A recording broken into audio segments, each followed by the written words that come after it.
microphone because they're taping also. My name is Greg Lambert. I'm the founding director of the Syracuse University Humanities Center. Also the principal investigator of the Central New York Humanities Corridor, which is one of the sponsors of this two-day event. Yesterday took place at Cornell University with a series of symposia that took place in the morning and the afternoon. Today is the conclusion of the Benjamin, which is the Benjamin 2.0 today, I think, which is hosted by the School of Architecture here at Syracuse University, as well as the Syracuse Humanities Center, the Mellon Corridor, and I'll talk in a moment about the project directed by Mark Linder, who is actually moderating today, Images Precisely, which is a collaboration between architecture and the Humanities Center. The last time I was in this auditorium, it was actually for another event in which I introduced, or was we hosted Teddy Cruz in the afternoon, I believe, for a conversation. So that was about 3 years ago, so it's wonderful to be back. About 2 years ago, a member of the College of Arts and Sciences, Karl Sotabaki, and also from the German department at Cornell University, Peter Gilgan, engaged in a conversation about holding this Benjamin conference at Cornell originally. And so through our discussions, we really wanted to make it both interdisciplinary, multimedia, as well as multi-campus, and part of the corridor's concept between Cornell University and Syracuse University and University of Rochester is to create these kind of events that are more collaborative in nature and to bring faculty and students together in the region in order to undertake work like this. And I'm really pleased that this has come out with the addition of Mark Linder, Francisco Sanin, and several other of the faculty for the School of Architecture who are primarily going to be hosting today, including an exhibit that will take place at the end of the day downstairs that is curated, I believe, by Brian Lunsway, who is also on faculty here. So without further ado, I want to introduce Mark, who's already comfortably seated at the table there. And he'll get our events this afternoon, beginning with a panel from his project, Images Precisely. I think this will be a great event today. Thank you for coming.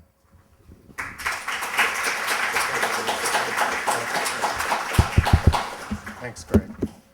Thank you, Greg. So today's events, yesterday we had a wonderful marathon colloquium down at Cornell with people representing diverse fields, but all invested in and having produced numerous scholarly works on Walter Benjamin. And the trajectory of yesterday went from some sort of exhaustive, not exhausting, but exhaustive explanations of the history of media from Baron Witte, and working up through the day to some lectures towards the end, one by Bridget Doherty, who is here again today, on the artwork of Rosemarie Trockel, and then some discussions of architecture by myself and Francisco. So really a range of fields and directions and points of entry into Benjamin's wide-ranging work, and leading to on a kind of path towards today, where we're really focused on cities, architecture, images, media, in hopefully a very speculative way, looking forward, thinking about Benjamin's validity today for media projects, architecture, design, politics, and so on, and also projecting that into the future. So as Greg mentioned, we'll have this panel beginning in just a moment. And after that, a keynote lecture by Pier Vittorio Aureli, who just arrived last night, and Francisco will introduce him later. And then we'll recess around 5 o'clock and go right below here to the gallery, where this technologically masterful exhibition is being assembled by some of our graduate students that I won't give too much away, but basically trying to rethink Benjamin's method as it appears in the Passagenwerk in terms of today's social media. So if Benjamin were alive, how might he use or how might others use social media to produce other kinds of Passagenwerk, or as the exhibition's titled, Datawerk. So that should be a lot of fun. And we invite everyone to come to that opening, and the students and Brian Lonsway will present, and we'll have a discussion, hopefully provoked by the exhibit that might fold in all of the activities that have happened over yesterday and today. This first event, I'm just going to bring up a little slide. As Greg mentioned, is part of this collaborative effort between, press the wrong button, between myself and the Humanities Center, and part of that transdisciplinary humanities project is what we're calling it, is this event series called Images Precisely. And when Carl wanted to organize this event, we realized that there were some synergies, and we could fold in one of those images events into today. So this is actually kind of a plug-in to the Memoryscapes and Image Worlds conference. This event and future events in this series are the public component, as I mentioned, of the Transdisciplinary Humanities Project, which aims to invigorate and expand our understanding of the humanities and their public significance. The project invites participants from multiple fields of knowledge to bring with them the distinct methods and preoccupations of their disciplines, and to operate precisely at the limits of expertise where disciplinary rigor is still possible, but claims of authority or mastery must be abandoned. At a time when disciplinary identities and boundaries are shifting, when the value and motives of scholarship are transforming, and when media and its audiences are rapidly evolving, defining this thing we call the humanities is both confounding and divisive, as is understanding how the humanities intersect with the sciences, with politics, or with emerging technology. But as we all recognize, this changing landscape is latent with potential for significant alterations and reconfigurations of the university itself and the work it pursues. This project proposes images as a general topic to channel that potential. Images are a complex subject of inquiry and a quickly evolving mode of cultural currency. The precise scrutiny, analysis, application, and understanding of images requires, or at least allows us to consider innovative methods and resources, and to shuffle the presumed territories, limits, and purposes of academic fields. And while that may seem like, in some ways, a very old desire, I hope it's not a tired ambition. It certainly raises, I think, big questions, like, what would the university become if images were our common currency and imaging technologies were our standard operating systems? How would we need to adjust our fundamental assumptions about the production of knowledge, the intricacies of communication, the formation of identities, the operations of languages, the efficacy of politics, and the media of art? Today's panel will engage images in terms that derive from the work of Walter Benjamin, in ways that speculate not only on the status of images after Benjamin, but on the ways that Benjamin's thought may or may not be adequate to the realities of image production and exchange in the present. So the work and approaches of our three guests today offer distinct yet related approaches that cross traditional boundaries of academic fields. I was sort of surprised, but maybe I shouldn't have been, that after I put together the panel, they all knew each other. So I thought I was bringing together folks that were my sort of favorite thinkers from diverse regions of academia and contemporary thought, but they already have a conversation going. So, and I guess in a way that's sort of proof of the viability of the project. So our three presenters, I'll introduce them all three now, and then we'll go into their presentations. The first, who you see here on the screen, presenting courtesy of Skype, will be Bridget Doherty. Her talk is titled On Images and Learning Things. She's Associate Professor of German and Art and Archaeology at Princeton. In 2005, she held the inaugural Research Forum Visiting Professorship at the Courtauld Institute and was a fellow at the Radcliffe Institute. She was co-editor of a very important volume of writings by Walter Benjamin with the title The Work of Art in Its Age of Technological Reproducibility and Other Writings on Media. Very affordable volume, everyone should go out and get it. It was published by Harvard University Press in 2008. Following Bridget will be Tom Gunning, who is Edwin A. and Betty L. Bergman Distinguished Service Professor in the Department of Art History and the Department of Cinema and Media Studies at the University of Chicago. His work examines early cinema from its origins up to World War I, mostly, as well as the culture of modernity from which cinema arose and the emergence of modern visual culture. His presentation is titled Movies, Mourning with a U, and Melancholia in the Age of their Technological Reproduction. And the final presentation will be Mark Hansen, Professor of Literature at Duke University and Director of a new lab-based PhD program in Media Studies. He's the author of the books New Philosophy for New Media and Bodies in Code, Interfaces with Digital Media. So before I turn it over to Bridget, just to tell you about the format for today, each of our guests will present for about 15 minutes.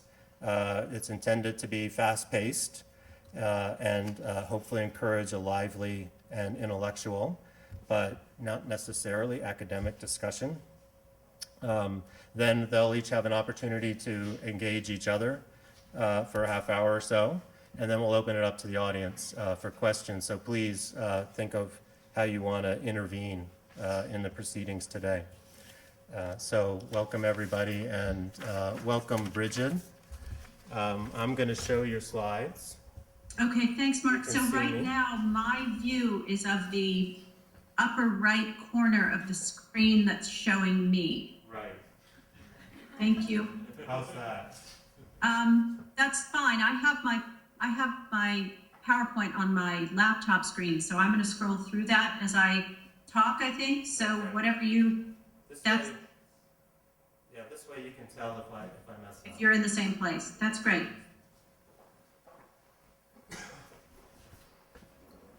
So you tell me when you're ready to go with images. I have Okay. a minute or so without, so maybe shall I just get started? Yeah, go right ahead.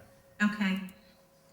Well, thanks to Mark and colleagues up at Syracuse and Ithaca for not only for the invitation to participate in these events, but for everybody's patience in dealing with the remoteness of my presence. I'm very glad to be with you, at least virtually. I suppose the most concise way for me to say how I see Walter Benjamin's work as pertinent to addressing the topic of images, question mark, precisely, exclamation mark, a topic whose title I love, would be to point to a crux in his writings from the mid-1920s forward, in which a proposed dialectical relation of art and kitsch, and more precisely an operation of artworks dialectically taking kitsch up into themselves, in sich aufnehmen is the German term, that comes to be understood as urgent in Benjamin's writings. By the mid-1930s, it will surprise no one to hear, Benjamin saw film as the art form best equipped to effect such a dialectical taking up or reproducing within itself of kitsch. But many years ago, and for a long time in ways that really perplexed me, I was struck by the connections Benjamin drew as early as the mid-1920s between kitsch, the demand for an aesthetics of actualization that would find its fullest articulation in the artwork essay, and a set of pedagogical practices commonly called Anschauungsunterricht. And we'll come back to that term. In 2008, I had the opportunity to explore these questions in the form of an exhibition project called Learning Things. In other words, in the form of a project which itself manifested some of the problems and possibilities that Benjamin's work seemed to me to be centrally concerned with. So what I want to do in these few minutes is really just sort of walk you through that exhibition, and in the hope that maybe the larger questions around kitsch and actualization and that those problematics will come up further in the discussion. So if we can, you're seeing the first slide now, and what you're seeing there is the outside of a building that was part of the exhibition Manifesta 7, which is a European biennial of contemporary art, held in this instance from July to November of 2008 in 4 sites in the Trentino Alto Adige autonomous region of Italy. We could go to the next slide. My project was originally titled simply Learning Things. It came to be called the Museum of Learning Things in order to fall under a rubric which included 4 other so-called mini museums. And maybe we can talk more about some of those later. It was a fascinating group of things. And it was a work. This is not so much a curated project as itself a work. There were separate curators, and I was commissioned to produce this really as an object. So originally titled Learning Things, it was one of 5 so-called mini museums commissioned for Manifesta 7 by Anselm Franke and Hille Pelleg, the curators of the biennial's Trento component. That component of the exhibition was itself called The Soul, or Much Trouble in the Transportation of Souls. And it proposed, quote, to examine today's Europe not as an expanding geopolitical entity, but in regard to the construction, history, and presence of the interior, or the soul, and to look at the ways power comes to act through the interior self, through a person's mental and emotional life, and how power is mediated socially, in how major manifestations of power are linked to the aesthetics of everyday life. So that was the brief of the exhibition in which I was taking part. And there are a number of ways in which I hope the Learning Things project managed to address that. So next slide, please. The exhibition was housed in Trento's poorly maintained modern landmark, the Palazzo delle Poste, or Central Post Office Building, which was designed in 1929 by Angiolo Mazzoni. Could I have the next slide, please? Mazzoni, as some of you will know, was the chief architect for the Ministry of Communication and the Italian state railways under Mussolini's fascist regime. Next slide, please. And designer of several important train stations and post offices, a number of which are currently being restored in connection with revived interest in the achievements of Mazzoni's so-called rationalist modernism of the 20s and early 30s, the period that also happened to be the focus of Learning Things. So the installation space was a wonderful place for my project to find a home. Next slide, please.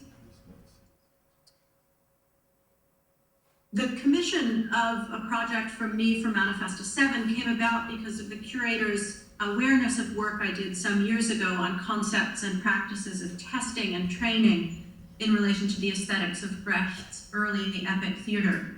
Learning Things had its more recent origins in my thinking about the Arcades project, and I wish I could have heard this morning's session on that. My thinking about the Arcades project, and in the introductory essay I prepared for the section called Painting and Graphics in the volume that Mark just mentioned, the work of art in the age of its technological reproducibility, and other writings on media by Benjamin. And also in the way the work on that volume led me to think about a long-standing interest of mine, namely the relationship of a number of Benjamin's shorter texts of the mid to late 1920s, texts published typically in literary journals or newspapers or magazines. These shorter texts to his theory of art and his philosophy of history as put forward in the mid to late 1930s. Among those shorter texts is a review of an exhibition organized by his friend, the physician Ernst Joel, that had long fascinated me for the way it linked exhibition techniques deployed in a new kind of Volksbildung or Volksaufklärung to psychotechnical testing, mechanical fairground games and rides, and data montage.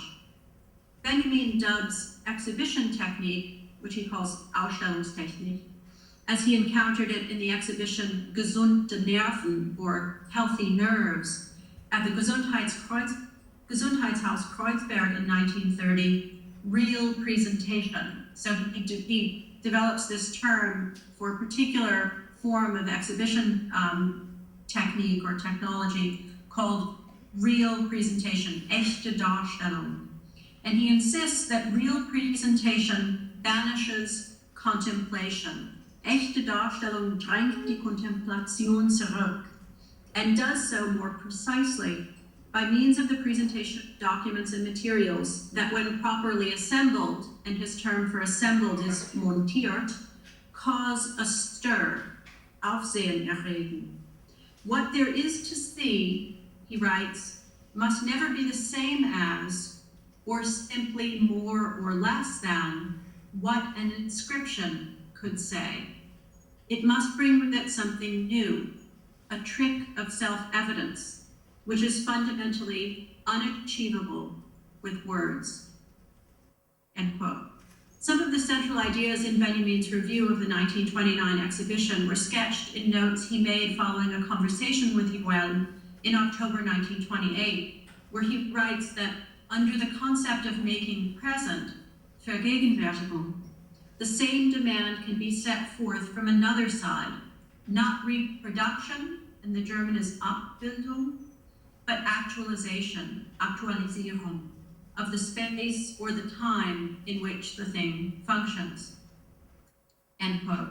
Here, as elsewhere in his minor writings of the period, Benjamin explores concepts and techniques that would emerge as central to his work in the Arcades Project, the artwork essay, and on the concept of history.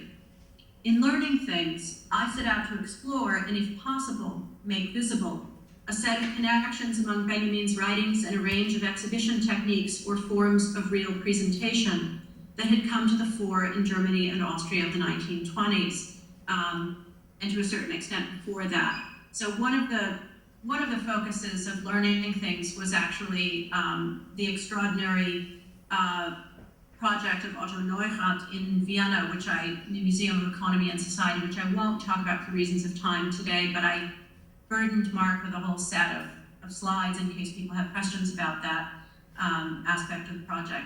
What I want to talk about just now briefly is this relationship between kitsch and art, which is always at play within these projects. So let's scroll through some of the slides. If we can have the next slide. What you were just seeing, sorry Mark, we go back, is the basic setup of flat tables, vitrines, and vitrine tables in which the project as a whole was shown. So next one.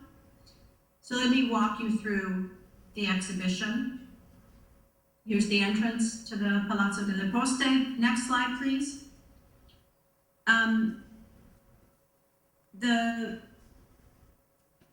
So what you're seeing now is, this is an installation shot of viewers in the exhibition. Next one. And my plan for the exhibition, which I was only able to realize with the expert help of Carolyn Yurkis, an architect and graphic designer who has recently converted herself to being an historian of architecture. My aim was to exhibit a wide range of documents, all in reproduction, all shown in color, where relevant, and in every case at their original size. So the medium of the exhibition as a whole was completely reproductive, but a through line was that relations of size should remain legible as they would have been when attached to objects in the world. Alongside the mounted reproductions appeared a selection of pedagogical objects connected to the 1920s materials on which the exhibition's conceptualization hinged. Next slide. So there you see a table including, in this case, a teaching aids catalog, which is quite like a teaching aids catalog that Max Ernst used as the basis for a number of his overpaintings, which were key documents for Benjamin's thinking, and then reproductions of those works themselves. Next slide, please. So I showed everything from facsimiles and reprints of Comenius's 17th century Orbus Pictus and its 19th century followers to Marie Neuradt's They Lived Like This books of the 1950s and 60s. Next slide, please. You can see a selection of those children's books, again, wherever possible, in facsimile form to keep the sort of through line of reproduction in the exhibition. Next slide, please. And I also included several early 20th century technological teaching aids borrowed from a museum collection in Berlin. This is a teaching aid that explained the life cycle of a coffee plant and then its production, the production of coffee beans right up to the point when they're made available for sale in commodity form. Next slide, please. Give you a sense of the layout of the display table on which that was shown, another view, so you see the labeled box. Next slide, please. And this is a catalog showing devices similar to the ones I showed. Next slide, please. And here, a water pump that would have been used, it's actually a very old kind of tool that would have been used to demonstrate certain principles of physics in an early 20th century Berlin classroom. Next slide, please. One of the key things about the exhibition was to have the certain objects available to be taken up and read and handled within the exhibition space. Next slide, please. I'm not seeing the top of that one. Can we go to the next one after that? So these are the Ernst works. So throughout the exhibition, the presentation was to call attention to practices and habits of reading and looking invoked and demanded by the materials variously reproduced and displayed in learning things.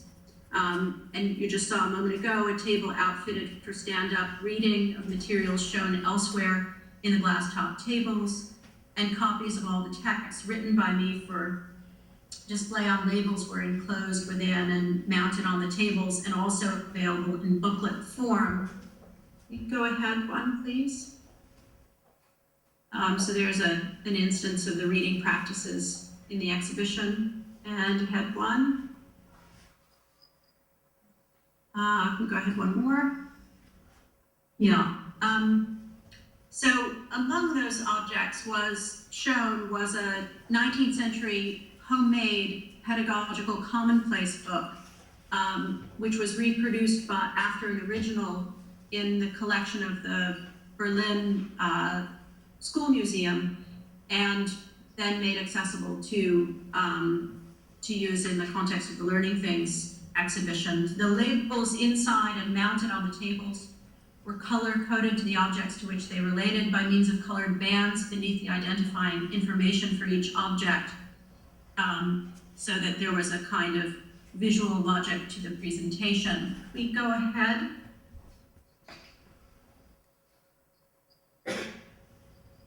That's a page from the Commonplace book. Keep going.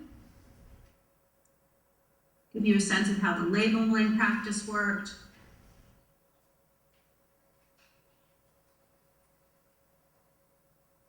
Okay, next one, please. These are some picture wall pictures that would have been used in a classroom. We can talk more about the specifics of these later, but go ahead. That's the handheld booklet. Okay, if we can continue. Next slide. And next slide. And next slide. And next slide. So what you're seeing here is the table that contained Walter Benjamin's text called Dream Kitsch, which was written in 1925 and published under the title Gloss on Surrealism in 1927. For Benjamin, kitsch was what children of the late 19th and early 20th century knew, as he puts it in that essay, or rather, what they learned things from. And in this essay, Dream Kitsch, Benjamin gestures towards something like an aesthetic theory of kitsch.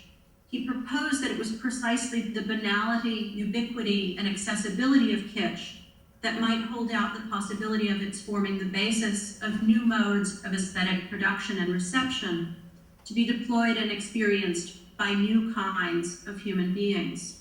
Human beings, as he put it, furnished internally as well as externally with the sorts of things available in kitsch.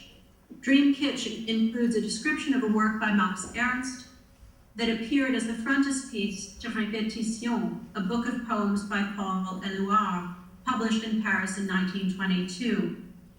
And I'm not going to go through the picture that Benjamin invokes, but I do want to skip ahead to the next slide, and the next. And the next, that's the Ernst picture, we can return to it. Yes, and if we can hold here. In this table, I tried to capture something like a prehistory of Benjamin's concept of kitsch by showing pages from a book and objects, images of objects from a collection that was produced by the art historian Gustav Patzaureck, for whom kitsch provided an object lesson in bad taste, and he thought a fitting subject with which to demonstrate the cultural function of a museum of applied arts, specifically as an institution of public education in early 20th century Germany.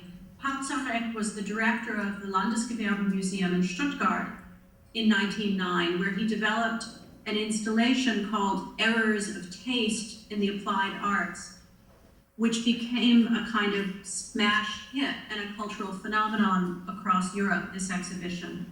By 1919, there was the guide to the exhibition was in its third edition, and he was able by that time to take note of press coverage from Budapest to Buenos Aires to Boston of the exhibition, as well as a number of exhibitions elsewhere in Europe that had been created on the model of it. In a 1912 book called Good and Bad Taste in the Applied Arts, Patzaureck prominently featured a chapter on kitsch. And his writings on kitsch are particularly interesting because he's not just providing a kind of reform critique. Patzaureck worked closely with Ferdinand Avenarius and others in the Dürerbund and published in the Kunstfahrt and things like that. So there's a reform dimension. But Patzaureck was also had a sense that kitsch had transformed and debased communications media to an extraordinary degree, in addition to just representing bad taste in the applied arts.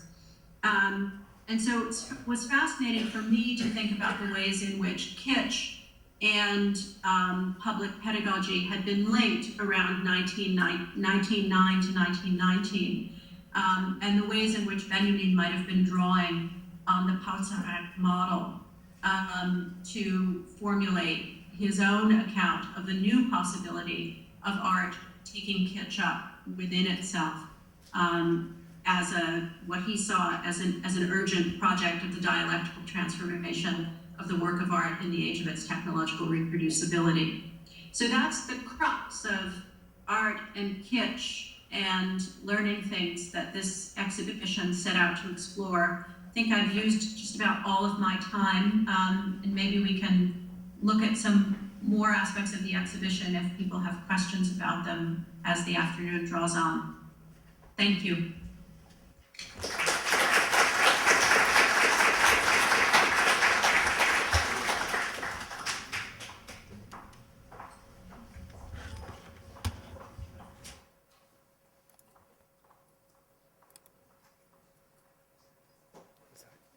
Are you? Yes.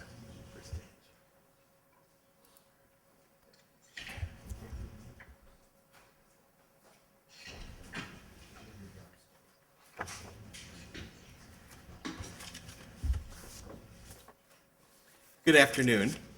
And what I will be talking about today is to a large extent the fruit of reading the recent book after watching it evolve for many years, but reading it after her death, of my late colleague Miriam Hansen, the book Cinema and Experience, about cinema and the Frankfurt School. And from that book, although it is primarily historical and theoretical, I took very much, and it's particularly clear in the preface to that book, a challenge that she launched of thinking how the Frankfurt School, but particularly how Walter Benjamin would have responded to the current situation of new media. And to think about this, I'm going to bring together two texts. Many people have done this before. It's a kind of obvious conjunction, although it always has, I think, different results, which are, on the one hand, Benjamin's Trauerspiel, his book on German tragic dramas. It's translated, but also its relation to the much later text, Art in its Age of Technological Reproduction, and Freud's essay, Mourning and Melancholia, and his concept of the mourning work, the Trauerarbeit. They're profoundly related, I think, in their confrontation with death. And I want also to have a sense of the physiognomy of these faces and what lies behind them. The Baroque dramas that Benjamin described leave one confronting the ossified figure of the allegorical death's head. We dwell in a world mirrored in the aftermath of death and betrayal. Freud's description of the work of mourning, on the other hand, leads one through such melancholia into a recognition of loss and an acceptance of it. But Freud is very aware how difficult this process of mourning is, and is aware that it's one that has many detours and dead ends and can form a labyrinth in which even a detective can go astray and get caught in the endless blind of repetition. Freud saw repetition compulsion as reflecting the most conservative nature of unconscious resistance. In death, death casts the petrifying spell of merging with the inanimate through an identification with the dead, and casting the petrifying spell of merging with the inanimate, as I just said, and the frozen world of the emblem that the Trauerspiel stages. Such an identification would mark the failure of the mourning work, from Freud's perspective, and a surrender to melancholia. So I'm posing this opposition between Trauerspiel and Trauerarbeit as a kind of dialectical process, whereby the attraction of the dead for the living, the lure of the inanimate, becomes undone through the acknowledgement rather than either the denial or the merging with death. The Trauerspiel overcomes death's violence and relentless haunting through a Medusa-like petrifying gaze of allegory. But even immobilized, death's hold persists as petrifaction in the form of the fascinated gaze of melancholy that freezes the viewer with a catatonic state as rigid as the emblematic still life, the Natur Mort, she fixates on. We can also think of Durer's image of melancholia here, where the angel stares at the emblems and objects. Now, in contrast to this fixation, the work of mourning undertakes a repeated testing of the image, a sort of haptic poking to see if it exists within the realm of the living or not. So I think it's crucial that both Freud and Benjamin invoke a process of testing. For Freud, reality testing plays a key role in the work of mourning, as it determines the nature of an image, separating a perception of reality from a hallucination, or as Laplanche and Pontellier phrase it, as distinguishing, quote, stimuli originating in the outside world from internal ones, unquote. A lack of reality testing enables the dreamer in her dream to experience her dream as real, whereas the testing, which Freud often associates with the literal physical motor action, ascertains of something through bodily contact, hence my image of poking, like children grabbing for the emerging images in a 3D movie.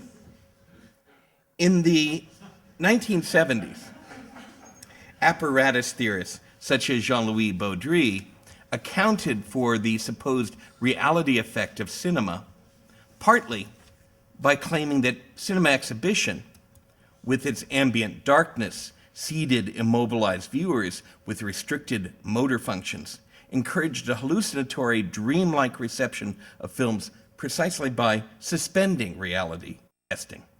This led to the still pervasive image of a cinema viewer as enthralled to the apparatus, fixed and nearly bodiless, all eye, as Christian Metz described him, passive and super receptive, posed for manipulation by the imaginary and the ideological. Now, in the work of art in the age of its technological reproducibility, Benjamin, in contrast, aligns the cinematic apparatus with the process of testing. In contrast to the theater actor's control of the stage and mastery of the spectator's attention, in cinema, Benjamin would claim, the actor confronts the cold, mechanical gaze of the camera. Thus, all filmings of actors, for Benjamin, take the form of a screen test, with the human actor subjected to the apparatus in order to see if a human spark of presence survives this technological transformation. Now, Hansen, in her book, I'm sorry, I didn't know how to get that off. Hopefully it'll go off in a minute. Hansen, in her book, points out that in the 1936 version of this essay, thank you, 1936 version of the artwork essay, Benjamin claims the audience identifies with the actor in the screen test. They share a common struggle to assert their humanity in the face of the machine. But the radically revised 1939 version, Benjamin asserts that the audience identifies with the apparatus and its experts, the director, the cameraman, and sits in judgment with the actor's struggle with the camera. I would stress, however, that the camera's role in testing the actor remains constant in both these interpretations, subject to a mechanical gaze that destroys the aura of mastery that the stage actor projects. Rather than a hypnotic transparency or complacency, the apparatus probes the subject or causes the subject to participate in a process of probing. It awakens rather than dulls. It institutes a process of stripping away the aura rather than cocooning either viewer or actor. While Freud's reality testing gradually removes the image of the lost one from appearing to belong to the exterior world and thereby exercises its inordinate power over the mourner, the cinematic apparatus performs a paradoxical task of endowing the image with a quasi-life, separate from the existing body, and thereby transforming the performer into a mere phantom. Benjamin, quoting from Pirandello's fascinating 1916 novel about early cinema, Shoot, which the University of Chicago has recently reissued in a new edition, stressed that the film actor, and here quoting Benjamin, quoting Pirandello, the film actor feels as if in exile, exiled not only from the stage, but also from himself. With a vague sense of discomfort, he feels inexplicable emptiness. His body loses its corporality. It evaporates. It is deprived of reality. Life, voice, and the noises caused by his moving about, in order to be changed into a mute image, flickering an instant on the screen and then vanishing into silence. The projector will play with his shadow before the public, and he himself must be content to play before the camera. Benjamin ends his quote, or follows his quote, with his comment, famous, quote, "For the first time, and this is the effect of film, man has to operate with his whole living person, yet foregoing its aura. For aura is tied to presence. There can be no replica of it. The aura, which on the stage emanates from Macbeth, cannot be separated for the spectator from that of the actor. However, the singularity of the shot in the studio is that the camera is substituted for the public. Consequently, the aura that enveloped the actor vanishes, and with it, the aura of the figure he portrays." End of quote. Now, while I find Jean-Louis Baudry's application of Freud's reality testing to cinema much too literal, confusing the complex ontology of the cinematic image with a regressive hallucinatory experience, nonetheless, I would claim it does raise, in an interesting way, the question of the cinema and generally the spectator's uncanny power of compelling a emotional involvement with an image. The testing power that Benjamin claims cinema exerts over the reality it films does not actually, though, force us to confuse the image with either reality or the dream. Rather, it exposes the image qua image, stripped simultaneously of claims of presence and aura, as the actor remains exiled from his audience, isolated in the studio, posed before the camera and its experts.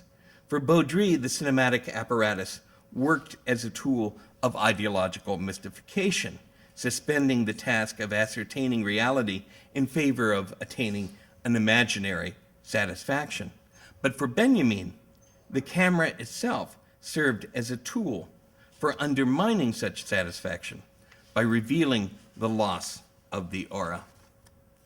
Benjamin's writings, in fact, are ambivalent, and I think they reflect the ambivalence of the mourning process itself. In fact, their attitude towards the aura displays, in turns, a sense of loss, a denial of loss, an almost hallucinatory attempt to create substitutes, and also a striving towards acceptance of loss, albeit whether that is ever fully accomplished must remain a question. In other words, the cinematic image, as understood by Benjamin, resembles less the plenitude of the returned lover, even if hallucinated, than an image already imbued with its demise, Eurydice dissolving under the gaze of Orpheus. The ambivalence one finds in Benjamin's relation to the aura describes precisely an oscillation between mourning and melancholia. Does one allow the imaginary substitute to fade, to reveal its illusionary nature, and thus allow one to move on, or does one succumb to the lure in a deathly embrace, invested entirely in its impossible promises? The question I wish to raise involves the relation between the endless repetition of melancholy enthralled to the death drive and the potentially liberating lessons that I think Benjamin claims could be taught by modern processes of reproduction achieved by technological means. Reproduction and repetition, while perhaps even dangerously related, nonetheless can take different tacks and sketch out different trajectories. Whether work or play, whether engaged in mourning or celebration, the cinema does something. This is a point that Hansen makes. She says, it doesn't so much show something as do something, rather than representing something.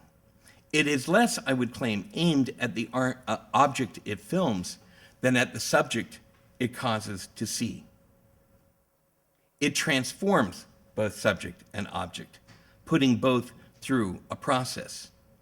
Benjamin's most utopian moment, I think, comes in his celebration of the deliverance from the uniqueness that reproduction allows. The uniqueness of the aura had founded first the power of erotic leadership, and then the clout of private property.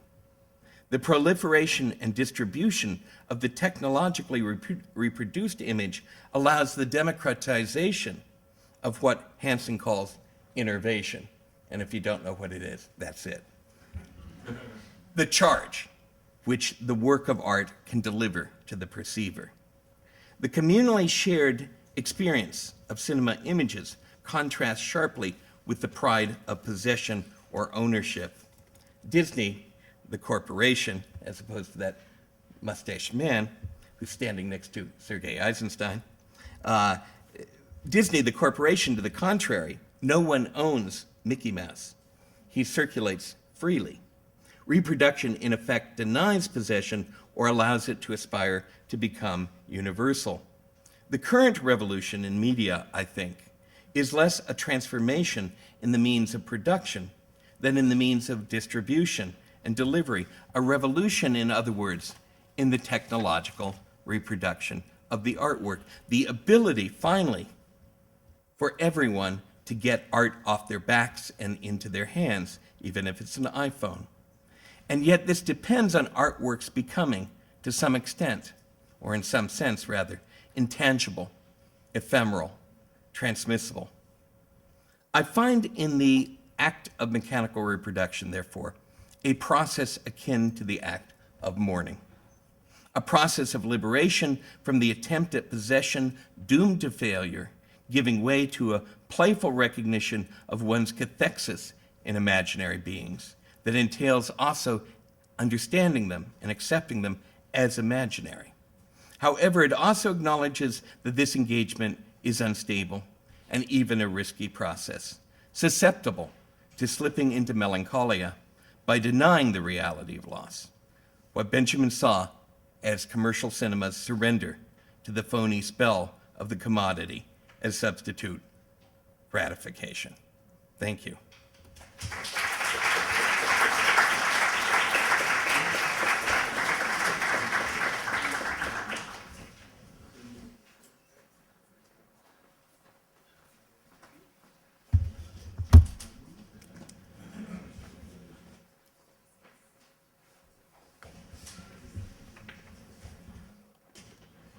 This is your original, right? Yeah, that was the original one.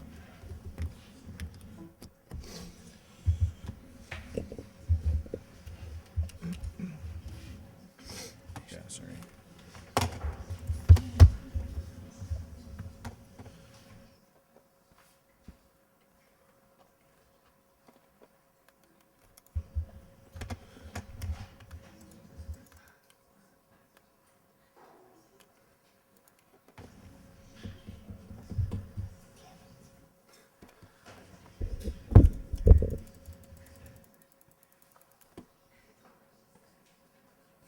Of course, I clicked the wrong button on accident. Yeah, okay.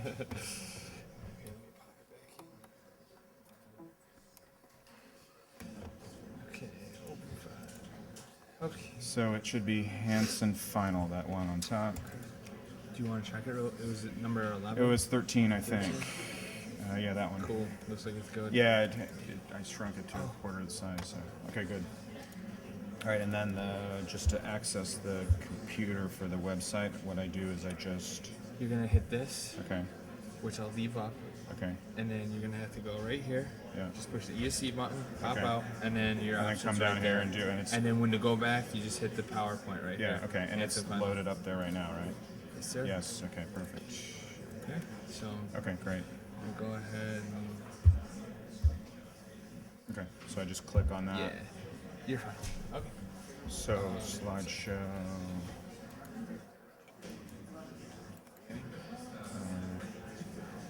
No, what do I just do regular? From beginning. From beginning? Like so? Okay. Here's your answer. What's that for? Advance slide.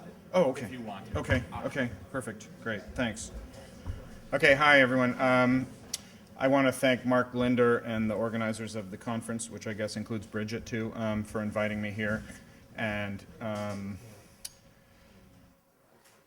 Yeah, it's going to be nice to have a little dialogue with these two. I'm going to try to be real short, although now that I said I would be 10 minutes, I've got more material than I need. So I'm going to try to go through this fairly quickly. And I'm going to talk about, I work on digital media, and my current work is, I just finished a book on Whitehead and 21st century media, and I'm really interested in thinking about how media, by which I mean phones and sensors and stuff like that, and not so much film, although with Tom, I keep seeing Tom at places, and every time I see him, I have more of a desire to overcome my antipathy to whatever, to cinema, which I think is constructed for reasons that I no longer need. So I'm going to try to do that towards the end of the talk today. But at any rate, I'm interested in thinking about how media are contacting our bodies and our bodies in an environment in ways that escape from perceptual capture, perceptual grasp, and involve a larger notion of sensibility that I'm trying to theorize by using Whitehead and some resources from the very late period in Husserl and Merleau-Ponty and some developments after that in phenomenology. And I'm not really going to talk about that today, but I say that only because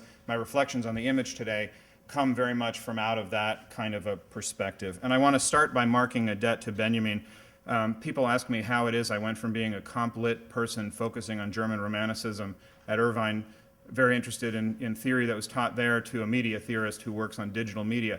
And the answer is really Benjamin, right? Because Benjamin was, in my dissertation, which got turned into my first book, the way in which I moved from what I think is a closed model of thinking about technology through the metaphor of language, or more than a metaphor of language, through the operation of language, to a model that is very open to experiential effects that that embrace things beyond writing, and that in particular focus on perception and sensibility. And what I especially like about Benjamin, which is something that Tom just alluded to as the sort of central argument in his talk, is the notion of technical apparatuses as laboratories for experimentation with the history of sensation and perception, right? And Benjamin had a concept that I very much share, that I think Tom very much shares, that I'm sure Bridget shares, that sensibility and perception are historical entities that change in relation, in a kind of bidirectional relation with what's going on in the world.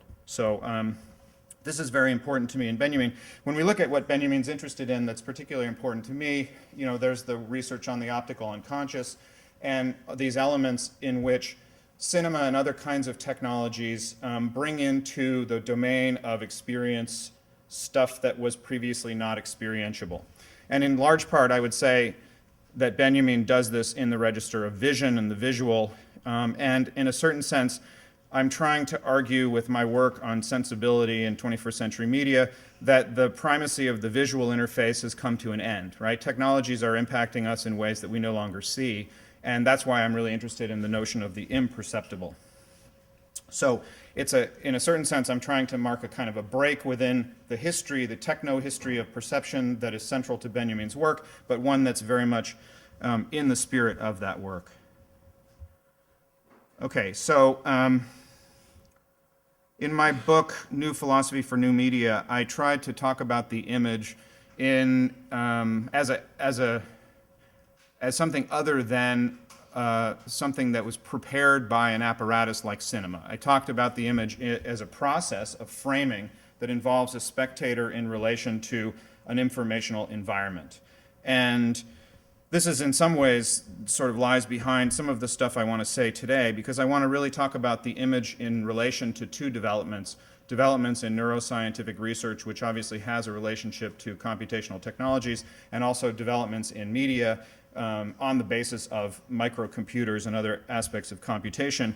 And I think that these two developments together have transformed how we can think about the image, and maybe how we must think about the image, and in fact give resources to expand this notion of the image as a process of framing, or as a process of negotiating, or as a process of producing something, rather than something that's fixed and exists in the world.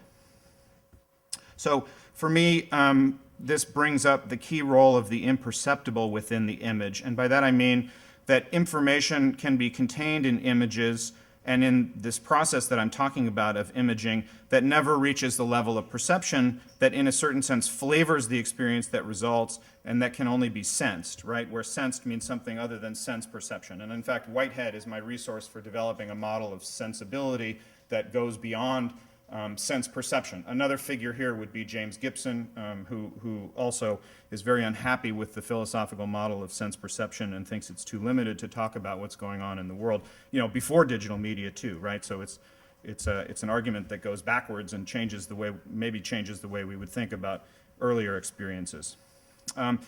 Just one example is the work of, it's kind of a cheesy example, but the work of Robert Zemeckis in film, who has made these digital films, and he speaks about the process of using the digital toolbox to tune up images in a way that's imperceptible, right? For example, by introducing gradual shifts in color schemes across scenes that are never seen, cannot be seen as such by viewers, but that change the affective dimension of the film. And Zemeckis says, I did things that you'll never see. You have an actor over here and an actor over there, and you have to wait in the shot until one actor does the head turn you need. I put a split in the frame and just digitally tighten up one half of the shot so that the rhythm works. The actors and the spectators never know you do that kind of thing, right? So this is just a kind of concrete way in which in practice, right, the images are being manipulated at imperceptible levels. And I'm going to come back to that at the end with an example that I think brings it home for experience.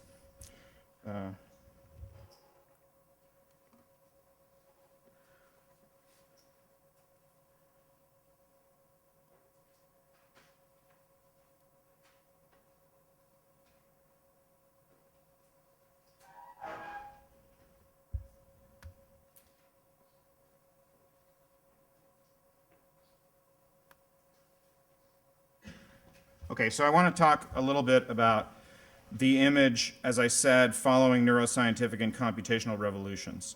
And what I really want to do is give a number of different kinds of concepts of the image, or different ways that we might think about the image without making any decisions among them, just to kind of throw out there for discussion. And the first one I want to start with is the image as a lure for neural adaptation.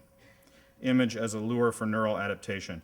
And here, I'm drawing on the work of an artist, Warren Neidich, who works with neuroscientific research as the basis for his art practice, and who himself draws on Paul Virilia's notion of the phatic image, right? So an image that draws attention to itself. So this would be advertising culture and so on. And the principle of these kinds of images, according to the arguments that Neidich develops through analyzing Edelman's and other scientists' work, is the image as something that is easily or efficiently processed by our neural makeup, right?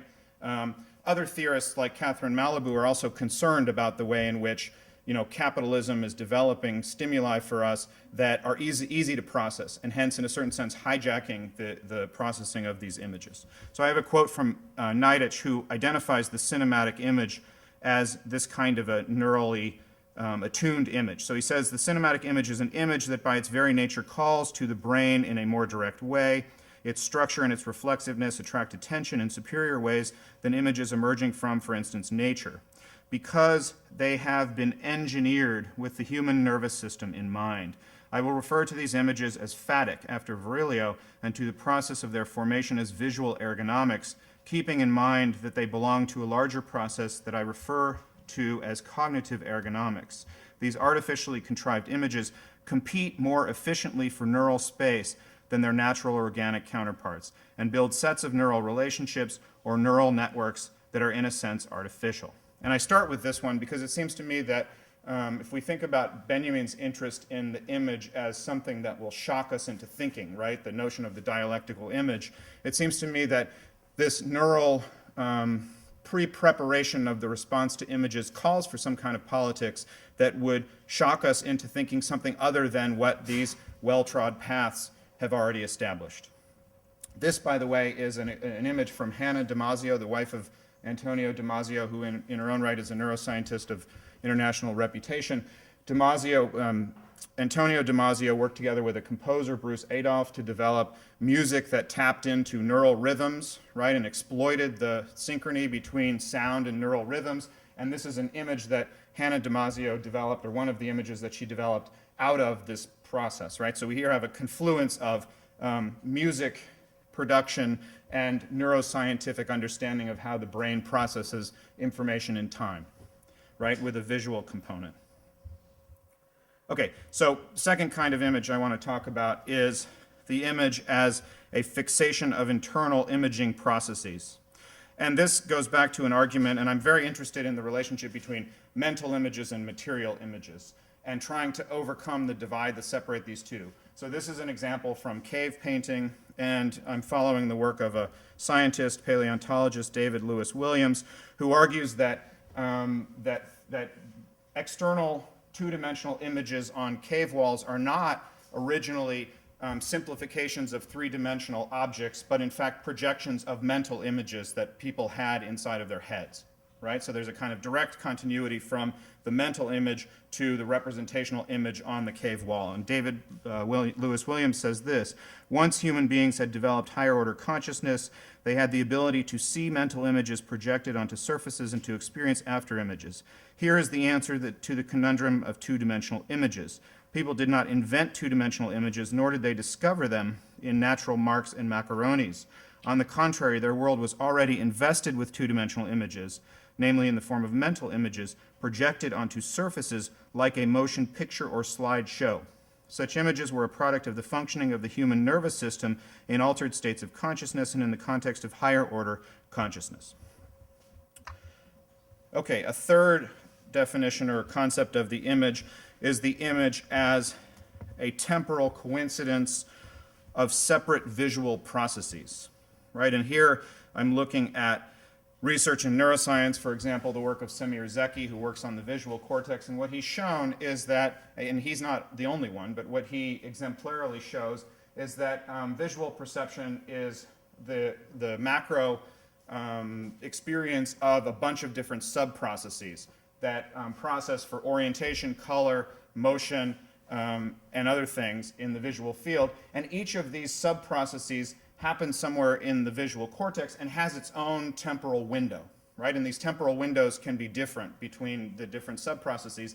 And what Zeki tells us an image is, or a perceptual experience is the coincidence of these processes, right? The shared time window that they each have, that they have with one another through their own particular temporal windows, right? So it's a kind of coincidence of separate processes that come together. And again, Warren Neidich, the artist, addresses how cinematic images here superimpose a special temporal quality, 24 frames a second, on this more primitive, in his sense, in his understanding, temporal coordinate system, the neural coordinate system, that he, following another neuroscientist, Rudolfo Linas, suggests has a 400 hertz oscillatory cycle, right? So a much quicker cycling, right? And so in a certain sense, he's arguing that what we need to do is open the domain of the image to this microtemporal dimension of processing, right? That we don't access through the kinds of images that we've inherited from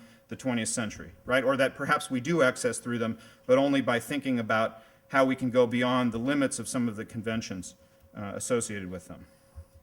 A fourth kind of image is the image as the temporalization of light matter.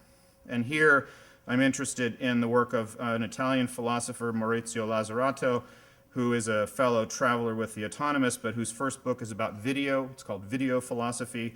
And Lazzarato argues that video, in contrast to cinema, gives us some kind of direct access to the fluctuation of light itself. And this is a quote from him. Video technology captures movement itself, not something moving in space, but the pure oscillations of light. The video image is not an immobile still set in motion by a mechanical arrangement. Instead, it is a constantly reshaping profile painted by an electronic paintbrush. It takes its movement from the oscillations of matter. It is this oscillation itself. Oh, and I'm forgetting to, sorry, I keep forgetting to advance my slides. It is this oscillation itself. With video, we find ourselves in the dimension of pure oscillations, the flowing of time matter, right? So he thinks of it as a kind of a relationship that gives us a direct connection to the fluctuation of the materiality of light. And he's very much thinking this through Deleuze and through Bergson, who Deleuze is thinking his own understanding of cinema through. And Tom's going to object to all of this, I'm sure, but luckily I'm going to talk long enough so he won't have any time. No, kidding. The work you see here is Tobias Rehberger's 81 or 84-year film, depending on which installation it is. And it's simply a film, a digital film, that's comprised of the projection of all of the 2.6 million colors of which the digital video beamer is capable of projecting over the period of either 81 or 84 years. It begins with all the pixels set to display a monochrome surface. It changes each pixel to the next color in the spectrum according to an algorithmic logic, right? So it's changing each pixel, right? And that's why it takes so long to go through its entire repertoire. The result is that the viewer, though perceiving very subtle, imperceptible changes in light output, cannot perceive any change in the image. And I should say, though sensing, right? Imperceptible changes in the light output can't perceive any noticeable changes in the image, right, while viewing it. And here's another view of it. Right? So there is literally no film here, but rather the successive creation of imperceptible images at the instant of their appearance. Rehberger's emphasis falls squarely on the existence of sensation beyond macroconscious perception. In this sense, it is crucial that there is an object present beyond perception. It is still there even when we are not looking and even when we don't perceive any changes in the image. Right? So again, the imaging is happening somewhere in the space between the viewer and this stimulus. Here's another work by Rehberger. It's called Shining, Shining, Shining. It's perhaps even more literal. It projects the shining, that's the second version of 84-year film. That's the Shining, Shining, Shining. It projects The Shining, Kubrick's film The Shining, onto a screen, but nobody can see the screen that it's projected on, right? People are in a gallery behind it, and all they can see are the changing light patterns in the environment. Right? So it's turning the film from a perceptual object, a focal perceptual object, into the basis for an environmental experience of changing light, right? That doesn't get perceived directly. Okay, another example of the image. The image as brain pattern triggered by a stimulus, not by the perception of that stimulus. And this is a project funded by DARPA called Operational Neuroscience. It takes experts in pattern recognition, so people that can look at satellite images and see like bomb-making facilities or whatever, and hooks them up to an fMRI. It breaks up the satellite images into tiny little pieces, which it flashes in front of their eyes at 10 images a second. And they don't ask the person the way they used to, did you see anything interesting? Because there's no time for that, right? They read the actual firing of the brain patterns to indicate which of these little microsegments of the image are interesting to this person, right? So it's a kind of operational functionalization of the expert, right, that is designed to bypass the time of their own conscious response and the time of their own perception, right? So they literally don't know what they've perceived, but their brains are sensing something interesting in the image. Okay, another example of a image technology is the image as a window onto a different and non-human sensory domain. And this is a image from one of Etienne Jules Marais' graphic method installations or setups where he's trying to measure bird flight, and he's got the bird hooked up to this device that's going to inscribe the motions of its wings. Obviously, he then moved on to chronophotography, where what he was interested in was finding a method that was less intrusive in the bird flight, right, and in other studies of human and animal locomotion. So he could photograph, these discrete little frames and see what's going on. And what's important here is the notion, and this is going back to the 19th century, right, is the notion that what is being discovered here by this machine, the chronophotographic machine and the graphic machine before it, is not a substitute for something that humans could perceive, right, that we humans could perceive, but the discovery of new sensory domains by the technology itself, right? So here I follow Joel Snyder, my ex-colleague and Tom's colleague at University of Chicago, historian of photography, who makes this point very strongly. He says, there is no question of substituting mechanical instruments for a fallible human mediator and of connecting thereby what might otherwise have been falsified. The graphic data and the chronophotographic data show what otherwise cannot be found in the realm of events and processes detectable by human beings, and accordingly questions concerning the reliability or accuracy of machine-generated visualizations cannot be answered by recourse to a human arbiter. Questions about the accuracy of these data can be resolved only by appealing to another, perhaps even more refined mechanical instrument, right? So the idea is, and Marais says this himself, these chronophotographic machines have sensory domains of their own, right? So the images that they give us are literally images of something that we could not directly experience. And I think this is all the more true in the context of contemporary technologies that analyze all kinds of, big data, that analyze environmental data, that analyze biometric data, that we simply could not experience directly.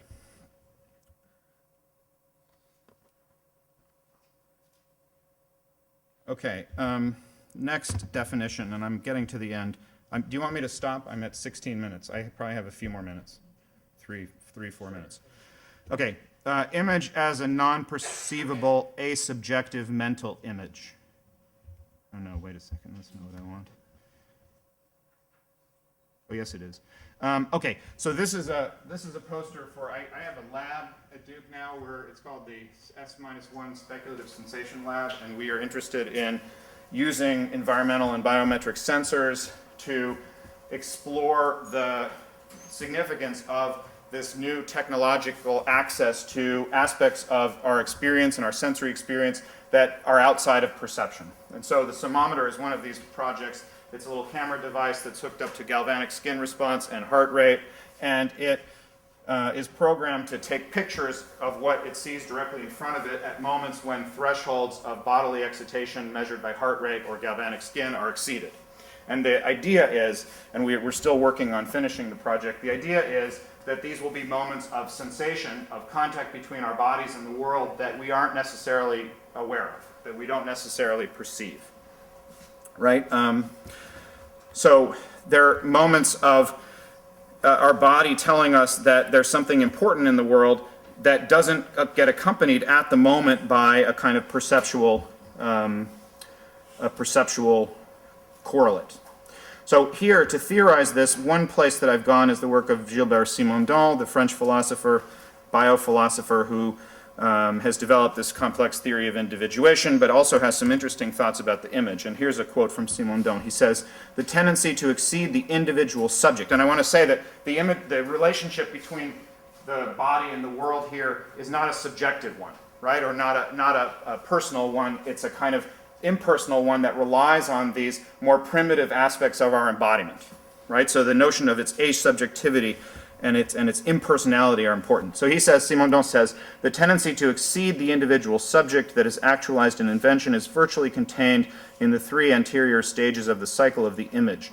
The amplifying projection of the motor tendency prior to the experience of the object is an implicit hypothesis of deployment in the world. The perceptual categories made use of by the subjective system of reception of incidental information postulate a universal application. Finally, the symbolic bond of image memories, if it expresses in a centripetal sense the attachment of the subject to the situation that it has constituted its history, also and above all makes possible the operation of reversibility that converts it into a means of access to things. At each of these three stages of its genesis, the mental image is not limited by the individual subject that contains it." Right? So this idea of kind of imaging as a contact between us and the world that isn't mediated through the notion of the subject. All right, so I want to conclude by reflecting a little bit on what I see as the limitations of my own thinking on the image. And this is where we get back into cinema. And in a certain sense, I think I've privileged the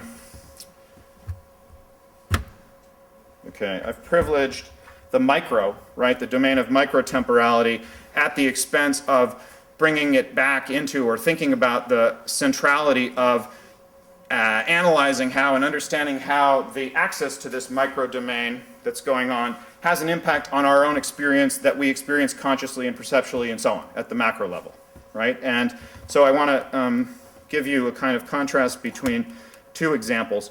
One is this, which is the movie Transformers 3. And these are just some of the transformation scenes. And these are digitally created images, and in a certain sense I want to say that these are images that are not, that can't be perceived by us, even though we're seeing them, right? We can't perceive what's actually going on in these transformations because they're too densely informationally constructed, right? And so, in a certain sense, we have to be passive recipients of this kind of an image, right? It's an image we can't understand and we can't perceive. And I want to contrast that, and I could say more about that, but I want to contrast that with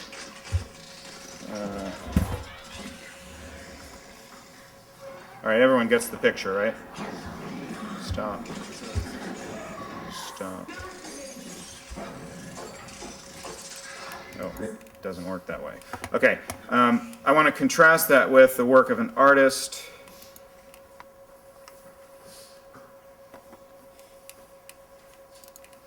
A Chinese artist named Yan Lei, whose work I saw at Documenta this summer. This is a work called, it is called Limited Art Project 2011 through 2012. And it's a room, right? And it's got all these images in it. And what the artist did was, over the period of 377 days prior to the opening of Documenta, he surfed the internet. And when he found himself slowing his attention down on a given image, he selected that image. And he had that image painted, right, not by him, but by one of his collaborators, and assembled this archive of images that that in a certain sense mark his own registering of the fact that his brain was paying attention to something more than something else.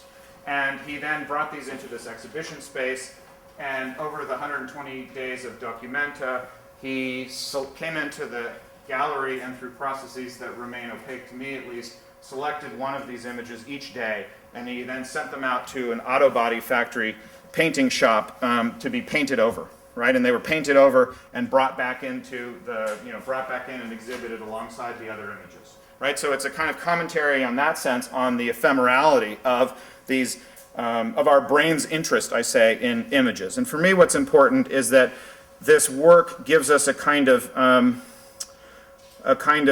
procedure by which we can bring the neural decisions, right, and the decision-making capacity that happens at the neural level and that happens from our sensory contact with this microtemporal data that's out there in the world, and it brings it into the space of conscious decision-making and macro experience, right? And it seems to me more than ever that this is an important thing as, we are increasingly subjected to, the engineered advertisements of contemporary data industries, and subjected to them in timeframes where we don't have enough time to stand back and ask what's going on and figure out what's going on. And in fact, that argument, the structure of consciousness as evaluating what's already happened to it, right, at the macro level, is central to the book that I'm just finishing on Whitehead called Feed Forward. So let me stop there. Thank you.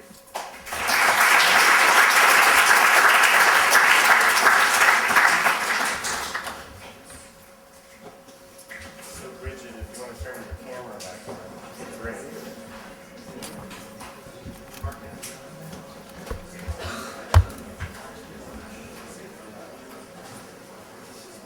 I want to let you see us when we get there. Hopefully you can hear us.